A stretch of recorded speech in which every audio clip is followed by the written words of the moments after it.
I'm at the UK Games Expo 2024.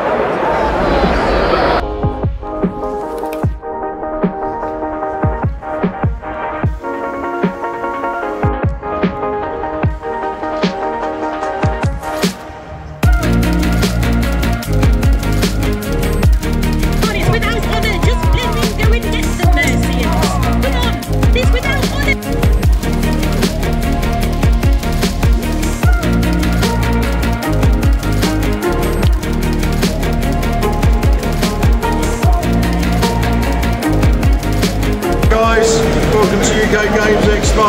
Get down here now.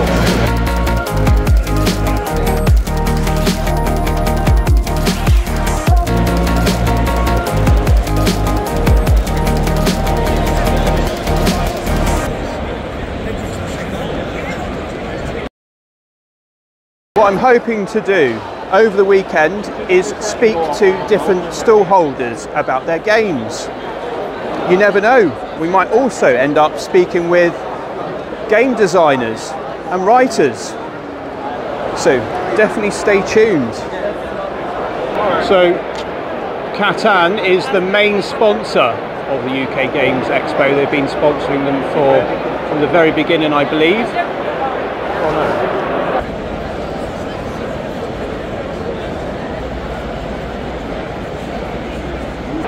Well, stacking games have certainly taken off in recent times. You've got this sort of cat themed one called Machine. Hi, I'm Mike Mason, and I'm at the Chaosium Standard Games Expo 2024. Hi, nice to meet you, Mike. So what's your stall all about? So we're Chaosium.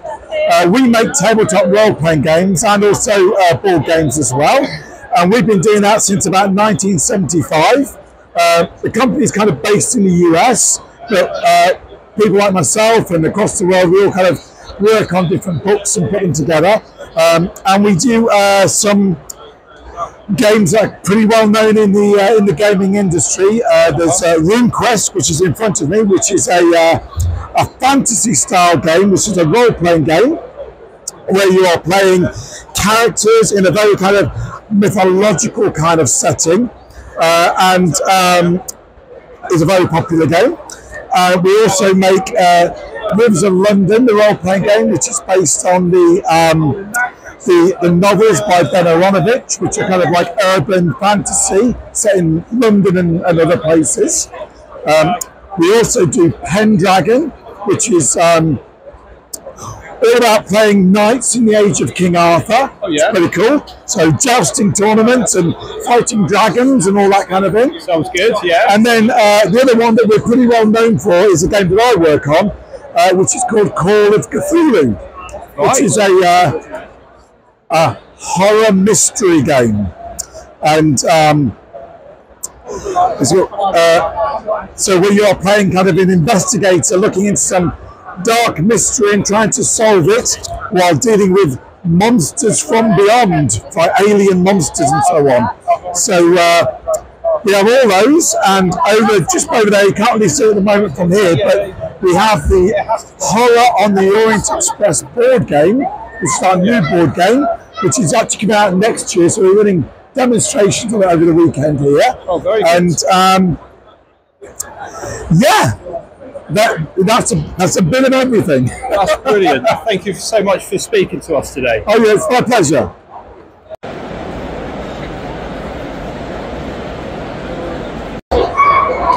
Well, I've got Liv here. Hello, Liv. Hello. And right, tell me about the games that you do. Well, I'm part of UK Games. We make worlds through the power of imagination. And right here in front of us, we have No Think of Evil. No Think of Evil is our children's game. It's based on the same system that we use for all of our games called the Cypher system.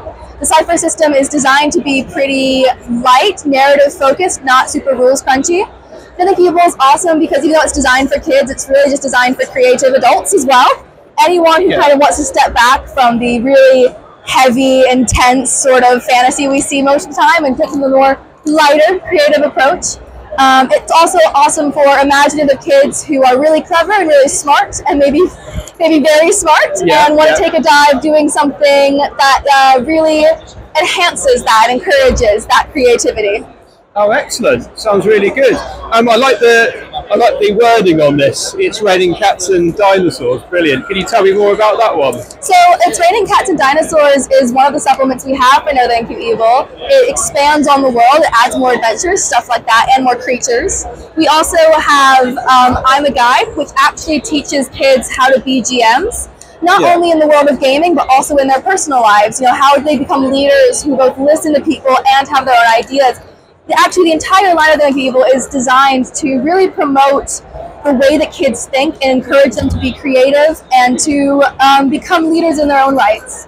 And all of our names are trying to be a little bit creative, a little bit funky. No Thank You Evil is actually something that I said when I was 6 years old, and we just kind of took that and ran with it. So we found that a lot of kids really enjoy the line, and a lot of adults can see their kids behave in ways they might not normally get to see, and get to see that kind of ingenuity that only kids really have. That's great. Thank you very much, Liv. Yeah, absolutely. So a lot of the games that are here, you can demo them. So you've got Heroes 3 there, and the people that run the store will be more than happy to show you how it plays. He's trying. He's doing his best. I've got Julian here. Julian, I've spotted Frosthaven. Now, there was Gloomhaven, which I know is one of the biggest games, isn't it? So tell me about Frosthaven. Is it a sequel to Gloomhaven? Yeah, basically. It's a spiritual successor. It is the next iteration. There's not really a chronology per se, but it takes a lot of the lessons learned in the production and making of Gloomhaven and makes a bet like more. So the gameplay in terms of like the characters and all that, it'll feel very familiar, but there's a little bit more complexity, a little bit more balancing. There's a lot more scenarios going on. There's the addition of an outpost phase, so you are building up the outpost of Frosthaven as part of your day-to-day. You have to defend it from attacks. You have to build the buildings, make it thrive, basically. Yeah. Do you like do characters come and go a bit like in Gloomhaven? You know, you play one character and then you move on to another character. Yeah, kind of exactly. But actually, the new character classes unlock much faster in Frosthaven. So you'll be able to like try different characters more frequently if that's what you're into. They also the retirement quests, the personal quests, the retirement reward, I guess, is the unlocking of new building types. So you get to like improve and make Frosthaven a more interesting thing. Oh, nice! So it develops as you go along with it. Yeah, yeah. So I mean, it's exactly right. You build it up, and then your character retires, and you have an apothecary now or whatever. That's not an actual one, but just as an example. Yeah. And then you do some shopping, and then later you'll see him on the road off to your next adventure, and he asks you to take care of some business for him. It all kind of works in together a lot. Sorry, I can barely hear you. You have that. You come across that character later on in the game again, and you interact with them. That type kind of, yeah. I mean, it's not like it's not a very free-form interaction, but you know, it'll be like a city event or a road event where you encounter them, and then you have some choices that you can make to do whatever. So there's a ton of hours in this, isn't there? Like in terms of like playability. What would you say it is out of how many hours would you say? I think I've played it 40-something times, and I'm nowhere near close to halfway. Really? Yeah. Wow. There's a lot. I think like Gloomhaven had approximately 95 scenarios. This one has approximately 195 scenarios. That's it. So there's a lot to do. There's also I'm not going to say a spoiler. Never mind. Excellent. Well, thank you so much for that information. Yeah. Really great, and it's nice to get that game out there because not everyone knows about it. They only know about Gloomhaven, so it's great that this is out there and people can look into it. Thank you very much. Yeah, my pleasure. Well, there's a series that's been going on for many, many years called Ticket to Ride, and the Heart of Africa there, and you've got Ticket to Ride Netherlands. So you're basically building lines on a map, and you've obviously got to take that in. Takes a bit of time to do that, but that's where your sort of points come in with all of the railway lines in the networks that you build. Hello, Justin. Hello. I just noticed that you've got this Fallout. I do indeed. Game, which just, you know, obviously it's a massive game, isn't it, that's been going on for a long time. This over here is Fallout Factions. It is the latest offering by Modiphius from the great designer who brought you the second edition of Necromunda and the Silver Citadel, James Hewitt. It's been in development for the last 3 and a bit years, and it's going to be released alongside of Wasteland Warfare, which is one of Modiphius's flagship products. Unlike Wasteland Warfare, which is a game that does just about everything, this is very much a skirmish team. If you excuse the Games Workshopism, this is Kill Team to 40k DK, Necromunda and Mordheim, in which 2 gangs go head to head. On this gorgeously creative board over here, you can see the Noble Brotherhood of Steel and the FEV mutated super mutants going off against each other. As part of our first wave, it all takes part in Nuka World. If you'd like to come over this side, please. Come on. All right, I don't mind. Oh, wow. So what we're looking at here is the Kiddie Kingdom from Nuka World on a custom board made for us by a lovely gentleman in Spain. What you'll see over here are the miniatures of the operators and the pack, which will be available in our starter set, which is due out in July. The starter set will contain the 2 gangs you see on the table here. More here, the very circus clowny looking pack. Oh, very good. And the very suave operators. As well as that, it'll include all the dice you can see here, all of the tokens, minus the source box, of course. Of course, terrain, a set of rulers, and a rather fetching rulebook. Oh, nice. Yeah, that's nice. Rulebook. All you need to play the game. Currently, of course, on our website, we've got available with all the quick start rules, which is all you need to start playing at this point. You can download them for free from Modiphius.com or pop by here and grab them. These contain all the rules you need to play the game. They are missing important things though, like how to create your gang and how to level up your gang or play a campaign of them. Those are all covered in the main rulebook, or if you want to buy one of the gangs that we've already released, you can create your own and start playing. Hopefully, come July, this is all going to be available to the general public and everyone will be allowed to enjoy, and we're hoping to start a tournament scene potentially on that as well. But yeah, this is Fallout Factions. Come on down to Modiphius at UKGE, come give it a go. It really brings it to life, doesn't it, having a game like this and all the models, especially, as I say... Sorry, I can barely hear you over there, my friend. It's great seeing it brought to life out of a computer game, isn't it? Oh, it really is. A lot of fans are going to really appreciate that. Oh, it really is. Obviously, I helped create this, but I think it's a beautiful successor and a wonderful representation of Fallout 4. The constant back and forth and just the sheer visceralness of the game really comes across in it. And you can play it in less than half an hour, which is that's really very good, isn't it? Because it could be like a game that could take 4 hours, but half an hour. Indeed, it's nice and accessible. All the rules are incredibly streamlined and easy to pick up. There have been points today where I've been running 2 demo games at the same time because once you've got the basics down, it all sort of flows together. The only complex thing is just remembering what, say, the critical effects do, whether they add extra harm or whether they suppress someone or set someone on fire, which come with their own rules but are still roughly within the same system. Also, it's all on these lovely D10s. D10s with Cappy over here. Yeah, and Bottle. Well, friends, you got any questions? Well, I think you've pretty much covered it all. Thank you very much. Oh, it was Justin. It was indeed. That's Justin. Great. Thank you so much, Justin. Great to meet you. You have a good day, buddy. Stay safe. Right. Hi, Jack. I understand that you are the designer and publisher of the dog park. Yeah, of games. Dog Park and Forever Home. I've apologised for my voice. It's been a busy day. That's all right. Yeah, so this is Dog Park and Forever Home. These are our games. I'm one of the half of the team. We're one of the designers and owners of the business with my wife, Lottie. We run Birmingham Games. So Dog Park is a game about collecting and walking dogs. It came out in 2022. It was very successful on Kickstarter, and we've now got an expansion out for it, Dog Park New Tricks, which adds more dogs and sort of more things to the game. We also have another game called Forever Home, which is about working in a dog shelter, and it's kind of a puzzle game, putting together sort of patterns to kind of spatial and kind of abstract strategy. And we've also got a puzzle for Dog Park as well. So Dog Park's doing really well for us. It's really popular. It's a great kind of family game, Gateway Plus game.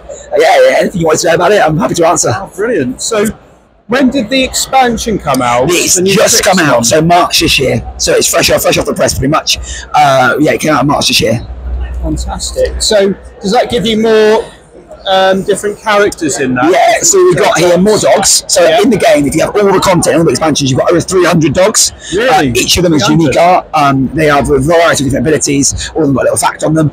These dogs add mixed breed dogs into the game, so these dogs have different breeds in them. And the expansion also adds the trick training, so you're teaching your dogs tricks, and they can perform throughout the game at various different points to score, gain resources, do actions, all sorts of things going on.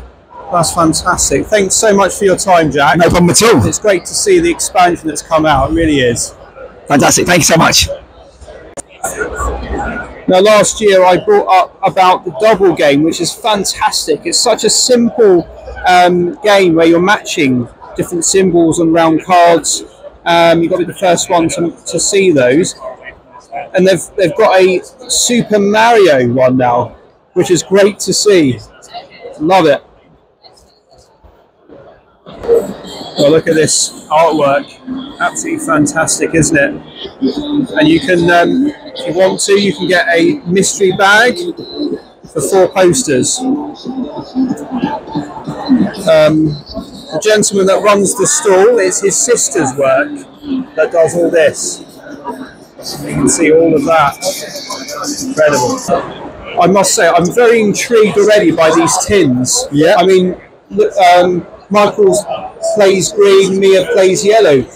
So tell me a bit more about these. I can show you what's inside. So in the Ultimate Kit, we've got 10 meeples, 10 cubes, a mini dice set with a D20, a pawn, a cylinder, normal dice, and a pencil, which is as much as we can fit in the tin. They come in 15 colours and 4 different sizes. And if you want me to pull one out and show you another colour, I can show you what does a yellow kit look like, for example. Yeah, that would be great. Yes, please. We have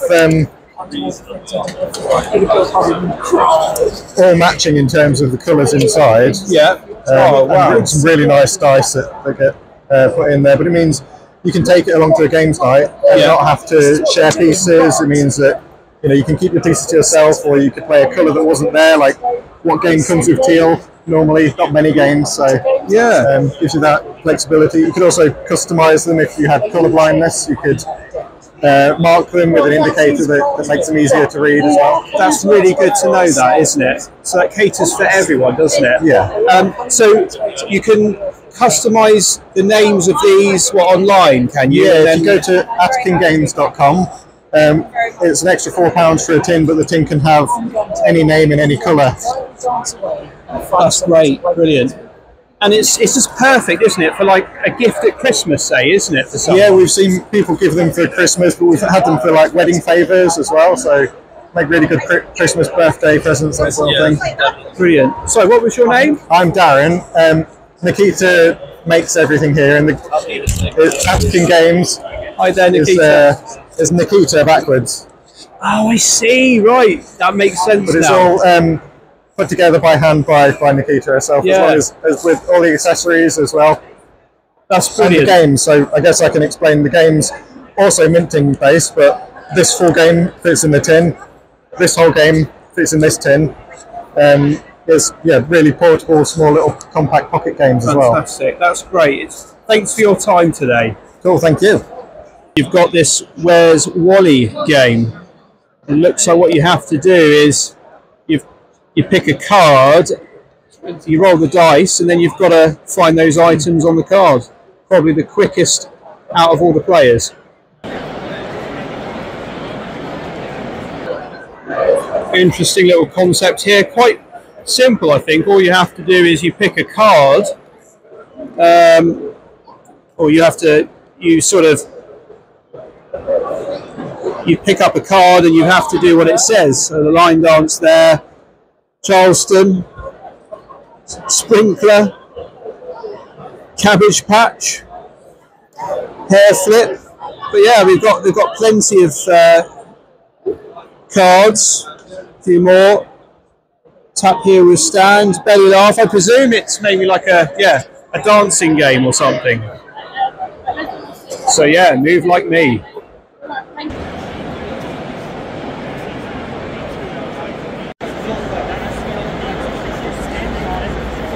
Hello there. Nice. Sorry, what's your name? I'm Giacomo. Nice to meet you. What have you got for us today? So we have a card battler that gives you the feeling of the classic TCG like Magic the Gathering, or maybe even like Hearthstone, the video game, right? Yeah. But the twist is it's solo or cooperative. So you play against the game itself, right? What you see here is like the battlefield that's has 6 lanes, right? On one end you see monsters with their attack and life, and on the other side there are your troops. And the game is about finding the right matchups and combinations so that you can destroy the enemy portal. And once you do so, the boss will come on the battlefield and you destroy it and you win the game. That's in a nutshell. Yeah, very good. I like the fact that you can play solo. Yeah, that's actually that's true really solo, one-handed. That's how the game was designed. I'm one of the designers, right? Yeah. So we started with that first, and then we scaled it up to 2-player co-op without doubling the complexity. Like so, we keep the focused battlefield with 2 separate decks that can interact with each other. But we didn't like double the amount of stuff on the board. So because one of the selling point is it's like 20 to 30 minute game, and you can feel after dinner, even if you're tired, yeah, that's good because it doesn't go on too long. So yeah, right. That's everyone's invested. They keep invested in the game, don't they? So that is really good. Yeah, this is our second year here with this game. This was the first one released last year, and this one just came out this week. They are both standalone, but they can be combined together. Oh, excellent! That's great. You can just put everything together like that. Right. They are, yeah. Brilliant. Well, thank you for speaking with us today. Yeah, thank you.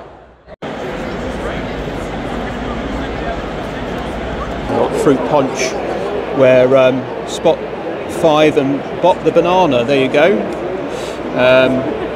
The cards that come with it.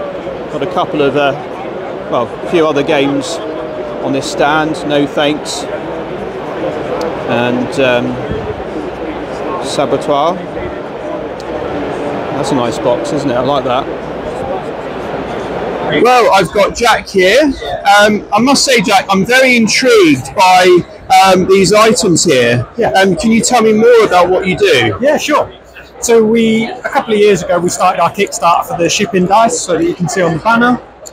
So we were quite successful for that. So we went into production to making a lot of the dice that you see in front of you, really. And then off the back of that, we made molds so people can make their own dice, as well as going into making more chunks from different themes that we thought of, really. So we already done the shipping dice, so we started making bigger ships just for the different kind of variation in the dices that we do. And then we went on to doing Jesmonite, which picks up a lot of colour, so it's like a stone powder mixed with resin. Nice. And then you can feel like it, and you can put gold foil in there, and it feels like nice and cold on stone. Oh yeah. And then our next Kickstarter, and what we're planning to do really, is start to go on to these, what we're calling the kaiju chunks, where they have, oh wow, 2 levels to them. So it tells a bit of the story. Oh yeah. As you move it around. Yeah. Because people are saying they love these chunks, but then bigger's always better. And also when you turn these over, people are saying, oh, it'd be great if there was something on the other side. So yeah. I took that as a challenge. And you've made it happen. Yeah, exactly. So yeah, these are just prototypes at the moment that we're looking to do. But yeah, we're in the final few months of completing our Kickstarter, which we're really looking forward to getting out the door, and then seeing what else we can do, really. Oh, brilliant. Yeah. In the meantime, just offering advice for anyone who wants to make dice. Well, congratulations for how far you've gone with it. Thank you. And it's looking really great, I must say. Thank you. Thank you very for much. your time today, Jack. You're welcome. Hello, Jacob. Hiya. Right, what have you got for us here then? Yes, so this is Coffee Rush. The main gist of the game is that you'll be taking orders, trying to fill out your spaces so that you'll get enough ingredients to place in these coffee cups in order to fill out all of the ingredients that you need. As you go, you'll find that the orders will go down, steadily decreasing until they reach this point here. If they go past, it will count as a failed order. You'll get a bad review, and you get -1 point towards the end game. Any orders that you do complete though will go in your +1, which steadily increases the game. The more orders that you complete will mean the worse the orders for your opponent. Which means that, you know, it's sort of the classic bit of capitalism, really. What can you do? And as you sort of steadily go, you'll find they ramp up in tension as you get more and more until the point that, you know, you sort of have 5 in a row and it just seems like you can't really do it anymore. Yeah. That's the state of it. Usually the game ends when there are 5 failed orders, which triggers the end game and lets people know how many points that they've got to collaborate. You can also gain upgrades to use on this board, which is how you'll mainly be using the ingredients. The upgrades that you can get include so the double meeple, which means that if you pass through the same space as someone else, you'll get twice as many ingredients. You can unlock the ability to move diagonally. You can unlock the ability to get twice as many on corner pieces, all for specialty items which only appear once on the board. That is the main point of the game. You gain rush tokens if you complete specialty menu items. The rush tokens allow you to move even further in the game if you cash them in. And the rush tokens also apply if you get any failed orders to have you catch up and to make sure that you're still able to keep making coffee. Excellent. I know this theme will appeal to a lot of people out there. You know, coffee's very popular, isn't it? Yeah, and I very love universal. these coffee mugs. It's a very tactile game. Yeah, really good. There's effort into making it just feel like you're actually making the orders. Absolutely. Like you are a barista. That's trying great. your best. Yeah. Brilliant. Well, thank you for explaining that, Jacob. No, very thank you good very game. Well, thank you to Jacob for the demonstration, and we played the game with 3 other people, and Coffee Rush is a real fun game. Right, I've got Nadia here from Iconic Studios with Wuzzled. I'm really intrigued by this because it's like a game of battleships, isn't it? With words. Wordle. Brilliant, excellent. Yeah, Words. It's quite quick, quite competitive, and you can do either 3, 4, 5, or 6 letter words. 3 will be a shorter gameplay. People get knocked out much quicker, but 6 makes it a bit more difficult. Slightly takes a bit longer. But I'll give you a bit of an idea. So once you get an idea of playing Wordle, it's quite easy to kind of, when you do use your guess words, and then you kind of reveal and take out other people's words and letters one by one, hopefully to be the last word standing. That's the aim here. Right? Okay, so this is how I played earlier, just to give you an idea. So your mat will go here with your alphabet facing the front. Once you pick your word, you'll just put it underneath like that so nobody else can see. So this will be blank. And then as people guess words against, to try and guess the word that you've got there, you basically go through letter by letter saying, right, I don't have a B, I don't have an A, I don't have a K, there's no E. There is a letter, but it's in the wrong place. You use the see-through colour tile. I see. Put that on there. Yeah. So you've got that letter in your word, but it's not in that place. If they do correct a letter in the correct place, then that letter just gets taken out and put there, so everyone can see in the front what letters. And then the round starts again. Everyone goes back to taking a guess. Each tile placer has got a colour, so when you're making guess words, it's best to tick which player you're going for. So other people can't see the word that you've chosen to guess against them, so they don't kind of cheat in case they've got something very similar like bail and someone's got bake to guess.